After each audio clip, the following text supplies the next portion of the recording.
Thrissur Mulankunnathukavu government medical college HDS fund തട്ടിയവർക്കെതിരെ വകുപ്പ് തല അച്ചടക്ക നടപടിക്ക് വിജിലൻസ് ശുപാർശ. കേസിലെ പരാതിക്കാരന് ഹൈക്കോടതി രജിസ്ട്രാർ നൽകിയ കത്തിലാണ് ഇക്കാര്യം സൂചിപ്പിച്ചിട്ടുള്ളത്. താത്കാലിക ജീവനക്കാർ മുതൽ ഉന്നത ഉദ്യോഗസ്ഥർ വരെ തട്ടിപ്പിൽ ആരോപണ വിധേയരാണ്.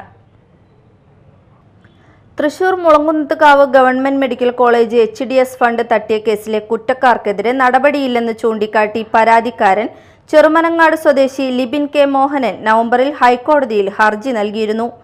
ഇതിനു പിന്നാലെയാണ് കത്ത് ലഭിച്ചത്. കേസ് തീർപ്പാക്കുന്നതായും കത്തിൽ ചൂണ്ടിക്കാട്ടിയിട്ടുണ്ട്.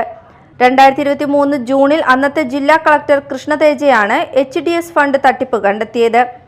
കളക്ടറുടെ ശുപാർശയിൽ നടപടികളൊന്നും സ്വീകരിക്കാത്തതിനെ തുടർന്ന് ലിബിൻ ഹൈക്കോടതിയെ സമീപിച്ച് തുടരന്വേഷണത്തിനുള്ള ഉത്തരവ് സമ്പാദിക്കുകയായിരുന്നു. ലക്ഷങ്ങളുടെ ക്രമക്കേടായിരുന്നു 2023 ജില്ലാ കളക്ടറുടെ മിന്നൽ പരിശോധനയിൽ കണ്ടെത്തിയത്. ആരോഗ്യ വിദ്യാഭ്യാസ ഡയറക്ടറുടെ നേതൃത്വത്തിലുള്ള അന്വേഷണ സംഘം 80 ലക്ഷം രൂപയുടെ തട്ടിപ്പും കണ്ടെത്തി. വിജിലൻസ് അന്വേഷണവും ആരംഭിച്ചു. 6 മാസത്തിനുള്ളിൽ അന്വേഷണം നടത്തി കുറ്റക്കാർക്കെതിരെ നടപടി സ്വീകരിക്കാൻ 2024 ഹൈക്കോടതി ഉത്തരവിട്ടിരുന്നു. എന്നാൽ ഇതുവരെ യാതൊരു നടപടിയും സർക്കാർ തലത്തിൽ ഉണ്ടായില്ല. താത്കാലിക ജീവനക്കാർ മുതൽ ഉന്നത ഉദ്യോഗസ്ഥർ വരെ തട്ടിപ്പിൽ ആരോപണ വിധേയരാണ്. Media time, Thrissur.